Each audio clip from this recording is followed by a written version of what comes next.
Thank you. And at the outset, let me register my deep gratitude to Dr. Jayakrishnan. Only because of his affection, I am here as a motivational speaker. I am not a motivational speaker. I am just making a confession of some knowledge which came to me late in my life, which I wanted to share with you. So I'm going to talk to you about stress, and I'm not going to touch on memory today because these are two big topics. And stress is a silent killer. But is there a way out? So we have some solutions. That's what I'm going to discuss today. And as I told, this is a confession. This is not a motivational talk. It is just Dr. Jayakrishnan's affection that made me a motivational speaker today. So stress, whether seen or unseen, is always involved in health complaints and is frequently the cause of lack of results. And stress precipitates or exacerbates the medical condition, interferes with treatment, and contributes to morbidity and mortality. So every human being, or most of the human beings, are like an iceberg. We only see the top. Well, there's a lot of things underneath. We are calm and collected to look at. So I call it the duck technology, When you see the ducks, they're floating, they're calm, they're serene, but underneath what happens is this. So this is human life. So apart from the medical aspect of stress, one may have to ask oneself, where are you at now? Is it that you can't lose weight, you don't have energy, there's brain fogging, lack of focus of concentration, constipated, mood issues, low sex drive, arthritis, pain, degenerative conditions, colitis, fibromyalgia, autoimmune conditions, all these have got a base in chronic stress. Now, how do we know that we are reacting to stress? So these are the stress signals. It could be physical, it could be behavioral, or it could be cognitive, or it could be emotional. So do I have chronic stress? Most of the people are unaware that they are in this condition. We continue to function like a dim bulb. So source of stress, is it outside or inside you? We look at outside events as a source of stress, but in fact stress is really caused by our emotional reactions to stress. The key to stress is it is not the events or situations that do the harm, it is how we respond to these events. More precisely, it is how we feel about them that determines whether we become stressed or not. So apart from the very common emotional stress which we are all aware about, we have got nutritional stress and we have got physical stress. So the physical stress is what we call as, there's a new science, the ergonomics, which comes from the physical rehabilitation, because the type of aches and pains you have at the end of the day is related to your posture and the position in which you are putting your computer screen, how you are holding your mouse. So everything counts. So at the end of the day, all the muscles are overacting, and you end up with this myofascial pain syndrome, or some of them end up in fibromyalgia.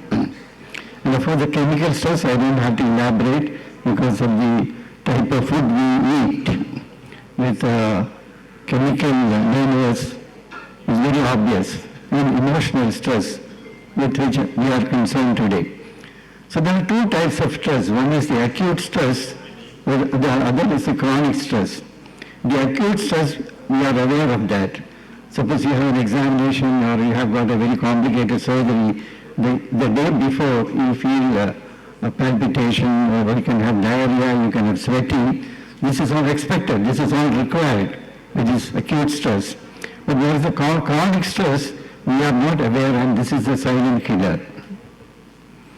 So the acute stress is what we call as a fight or flight reaction, and this is mediated by the sympathetic nervous system. This is a very quick response system. Within seconds it acts, and the release of hormone is epinephrine. This is what I want to emphasize. The type of chemical, neurochemical which is released in acute stress is epinephrine. But look at chronic stress. It affects the HPA axis, that is hypothalamic pituitary adrenal axis. It's a slow response system which takes minutes to hours. And look at that, what's the most important aspect of that slide, release of cortisol. What is released is corticosteroids when you have chronic stress. And the stress responses like fight or flight reaction, where you have increased heart rate, increased metabolism, increased blood glucose, more energy generated, and the relaxation responses, decreased heart rate, decreased breathing, decreased blood pressure with repair and rejuvenation. So the stress response is mediated by the sympathetic system, and the relaxation response is mediated by the parasympathetic system. So if you look at this, the ways in which chronic stress can affect your body, like blood sugar imbalance, most of the time when the sugar goes out of control, there has to be some stress. Adrenal dysfunction, blood dysfunction, irritable bowel syndromes, thyroid dysfunction, brain body issues, hormone imbalances, cellular dysfunction, brain neurotransmitter imbalances, immune system affection, and liver dysfunction. All these can be due to chronic stress. And look at that, it is affecting your body at the genetic level also. There's a shorter telomeres of stress leading to accelerated cell death. So how do you assess, how do you know that somebody is under stress? In this picture, who is at risk? Is the lady or the man? Which is more important, the weighing scale or the tape measure?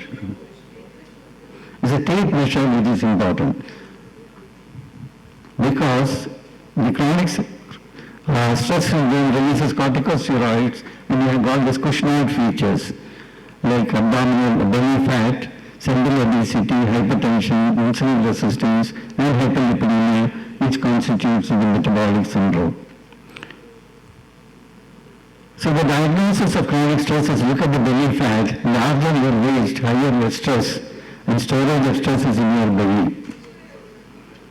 I'm fortunate that I'm standing behind the podium. And this also I have found very useful, especially in women, to look at the buffalo hump. If you just search your neck, you can find it is there. So there are many questionnaires for qualitative assessment of stress. But as Madam was mentioning about the steroid drop, estrogen drop, sex hormone drop, so most of this substrate is shunted to the cortisol pathway, and one of the measures is the DHEA to look at the presence of chronic stress.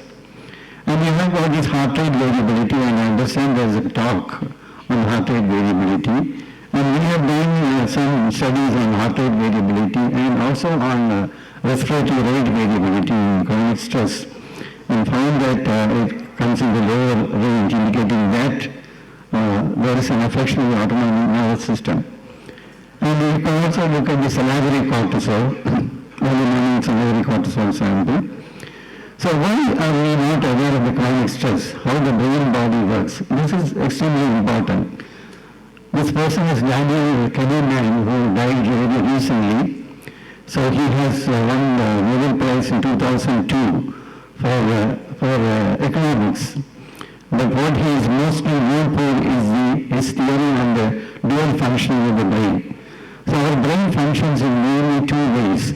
One is our it is called as a track 1 system, which is a behind the scenes intuitive mind, which is fast, automatic, effortless, associative and implicit, which is not available for introspection and often emotionally charged. This is something which we are not aware about, the intuitive mind, and what we are aware about is the more familiar, conscious, explicit mind, which is deliberate, sequential and rational, and it requires effort to employ. So it is called as the Lothamanis and the equivalent terms for English intuitive mind is Andarthanam, Manasakshi, Andakarana, all these are called. So Andarthanam is the one which is most suitable. And see, when your emotions are not under your control, it comes from the automatic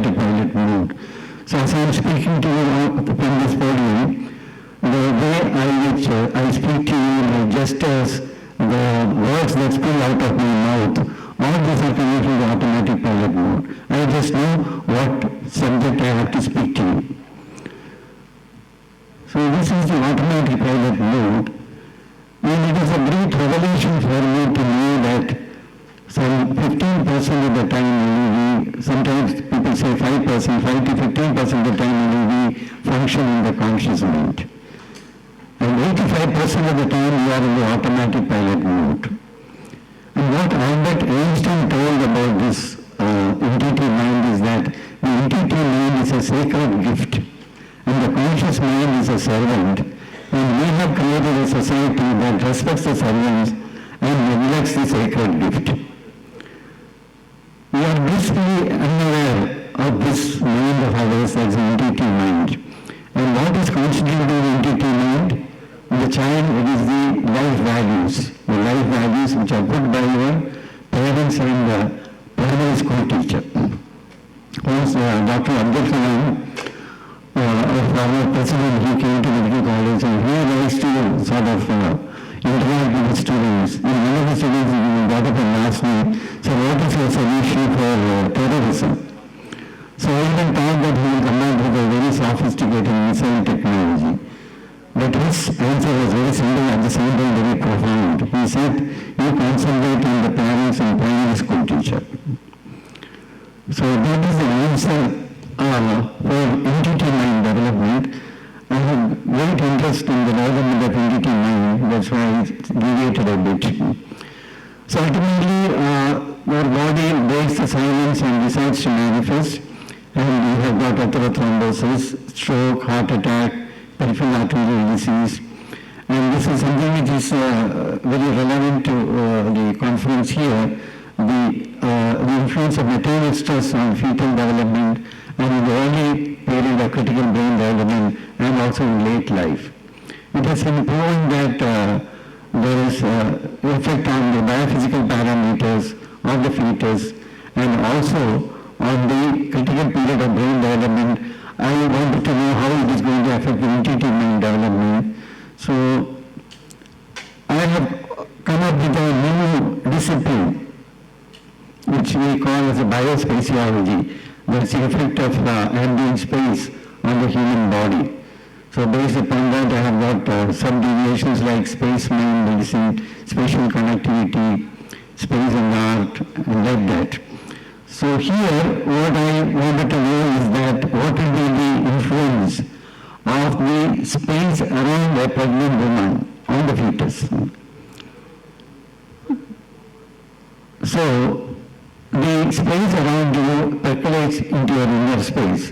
So if you are in a market, the clutter of the marketplace will definitely creep into your mind. But if you are in a place like this, calm and serene by the side of water, then you find that that calmness, that serenity percolates into your mind.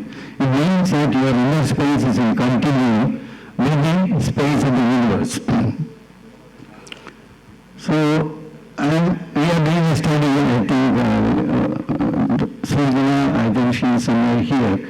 She is doing a PhD with me on the effect of spatial intervention on material stress, fetal development, and intuitive mind development. So it will be a two-phase study. So this is the other extreme, that the neurohumoral features of myocardial stunning due to sudden emotional stress. So we take any speciality, so there is a contribution by stress in perpetuating the disease.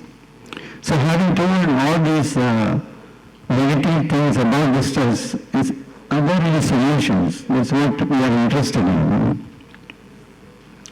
So this is what Gadalia had to say. When you think everything is someone else's fault, you will suffer a lot. When you realize that everything springs from your own self, you will learn both peace and joy. So there are certain general measures like diet, exercise, I will elaborate a bit, and sleep hygiene. See, during sleep, there is relaxation, of course. In addition to that, there is just like the lymphatic system in your body, for the brain there is something called the lymphatics. So it is during sleep that these toxic proteins are sort of drained into the CSF by the brain. So good sleep is very important. Yoga and meditation, and also water balance. This is something which we totally neglect. The quantum of water you have to take per day. So now that you can put an alarm in your mobile phone, or you have got a flask with alarm facility. So there is a difference between happiness and success. Happiness is within you and success is in the eyes of others. Suppose you buy a BMW car, for a day or two you will be at the top of the world. But it is for the others who will see you getting into a BMW car that makes a difference. But happiness is something within you which is a quality of thought. And for success you pay a very heavy price. And it is told that if you are highly successful in life, you have diabetes, you have hypertension, you have dyslipidemia, and you end up life very fast. And all human thoughts can be dissected down to fear or desire. This is a very sort of revelation for me, to know that all human thoughts can be dissected down to fear or desire. So there is no other human thought, unless you are selfless. Once I was making a presentation to the CEOs, and after I told this, made this statement, one of the CEOs got up and asked me, my thought was 7, 8, 9, 10, 11. Where is the fear? Where is the desire? And everyone clapped. So I told him, this was your desire. It is not me. So everything ends in a fear or desire, and based upon that, we have something called the power of habits. We are all just a bundle of habits. And what's a habit? Habit has got a cue, it has got a routine, and it has got a reward or a fear. Unfortunately, what we all do is we fix not a reward, but we fix a punishment. So if you want to take an examination, what you fix at the end is the punishment. If you don't get through, what will happen to you? But you seldom take it that you will get a first class or you get a good mark, and that will be your reward. And previously it was thought that you cannot change your habit. Now you know that you can change your routine and make it change. For example, alcoholism is a habit. Smoking is a habit. And over the years we have accumulated a lot of habits which make us what we are today. And this is about the cutting hormone, which fine-tunes social instincts, creates physical contact with dear ones, increases empathy and willingness to help. So this is what you get by hugging somebody with affection. So this is oxytocin, which is got an anti-inflammatory effect, and it's a very effective stress-receiving system. And this is another study which showed that people who spend time caring for others, the stress-related deaths was much less as compared to others. So this is a very landmark study by Harvard, which spanned for 75 years. Not 1 or 2 years, 75 years. The first set of investigators perished, and the next set took it up. And what they were trying to find out is what is the basis for positive health. And they followed up a cohort with all their blood pressure, blood sugar, cholesterol, their scans, interviews with spouses, and what did they find out what is the basis for positive health. And the conclusion was that it is none of these factors which go to make your positive health, but it is your relationships. It is your family relationships, it's your friendly relationships, your social and professional relationships, and the quality of that relationships that makes you a healthy person. And coming to yoga and meditation, one of the best remedies for chronic stress is to practice abdominal breathing. Breathe into the belly, right hand should be moving, the chest hand should not be moving. Can we try that? I request all of you to sit erect, your spine erect. Sit like a rock. Place one hand, the left hand over the chest, the right hand over your abdomen, and slowly breathe in and see that your abdominal hand is moving.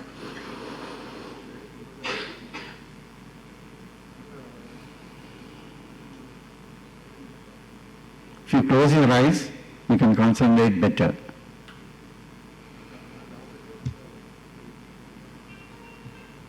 most important thing about yoga and meditation is you have to be very slow. You should not be in a hurry. Slowly take in your breath and expire.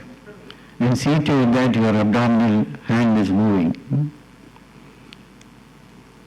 You can repeat some 5 times and see.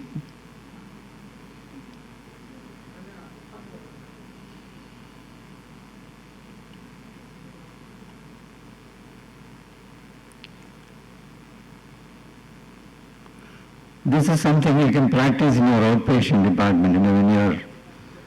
When you are tired and you are fatigued, this is something you can try. And these are 3 simple ways of vagus nerve stimulation. See, what all these maneuvers intend to do is to increase the vagal traffic, which is a relaxing nerve. So that is the swaying in meditation and gentle head rotation like this. So this will also increase the vagal traffic and swaying. You must have seen in music concerts and bhajans and all, people swaying like this. So this is again a maneuver to increase the vagal traffic. And this is also something which I wanted to share with you. That picture shows Nikola Tesla.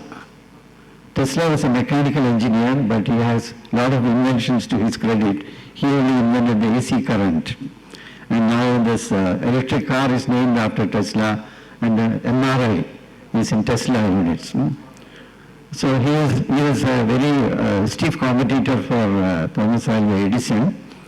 And I happened to see an opera on Nikola Tesla, and then I went and read about him.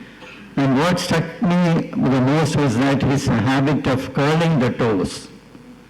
So when he is lying down to sleep, when he is retiring to sleep, he used to curl his toes like this some 100 times. And he believed that it is increasing his brain functioning, reducing stress. And then I happened to read about one of the most relevant discoveries of the current time, that is muscles as endocrine organs. The muscles are considered as endocrine organs, and muscles secrete some substances called myokines into the blood. And this is at par with any of the antidepressants or de-stressors which we know about now. So these are now called as hope molecules. This is also something which you can try. That is, at the end of the day, when you are tired, when you are sitting like this, you can just curl your toes, inside your shoes, so 50 times, and it's going to rejuvenate you. And of course, pranayama for stress relief. I have only 4 more minutes to go. I wanted you to practice pranayama for some time, but we will just do one very simple pranayama. And after that I will conclude. Okay? Again, 10 minutes I have. Okay. Very good. Okay. Now again, sit erect. See that your spine is straight. It's always told that the spine is the culprit, which makes you relaxed. Sit erect and just close your eyes. And just become aware of your breathing. So slowly breathing, hold for some time, and slowly breathe out. When you breathe in, the air you breathe in is cold. When you breathe out, the air you breathe out is warm. And see to it that you don't take any effort. The air has to just sweep into your body without any effort, and after that it has to go out, and see to it that you take longer time to expel the air. So we'll start. Inspire, hold, slowly expire. Only concentrate on your breathing. Cold air in, Hold. Slowly, as slow as possible. Breathe out.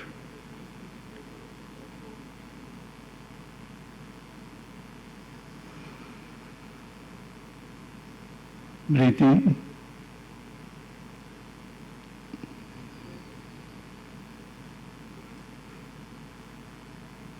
When you breathe in, think that the air is spreading to all your alveoli.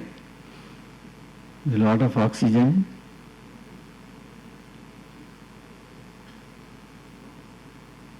Slowly breathe out. Cold air in.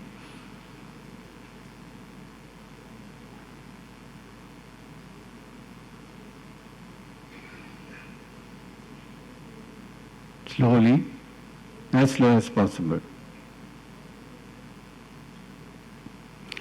So this is a very simple method. Then you have got other methods like closing one nostril and the other, so which will take time for me to demonstrate. So I think the message I have given is there are measures by which you can reduce your stress, and always think that it's a silent killer and you have to deal with him someday or other. So start practicing these measures so that your chronic stress level comes down. So you are at a choice point. Either you can be a survivor, fear-based stress, or you can have a living which is love-based with joy and peace. So I will just end with one TED talk by Jill Bolt Taylor. So she was a neuroanatomist, and she had a stroke in the left prefrontal region. And after that she found that the whole clutter of the left brain has gone. And she was released into the consciousness of the universe. She was very peaceful there, very serene, very calm. And it means that if you are able to connect with the universal consciousness through your right brain, or more precisely through the right parietal lobe, by practicing yoga and meditation, at least for some moments your brain will open up into the universal consciousness where we are all connected and we all belong to that one state of collective consciousness. I end with this quote from Rumi: "Thankfulness brings you to the place where the beloved lives. Today let us swim widely, joyously in gratitude." And having gratitude to another person is a very effective de-stressing maneuver. Thank you very much.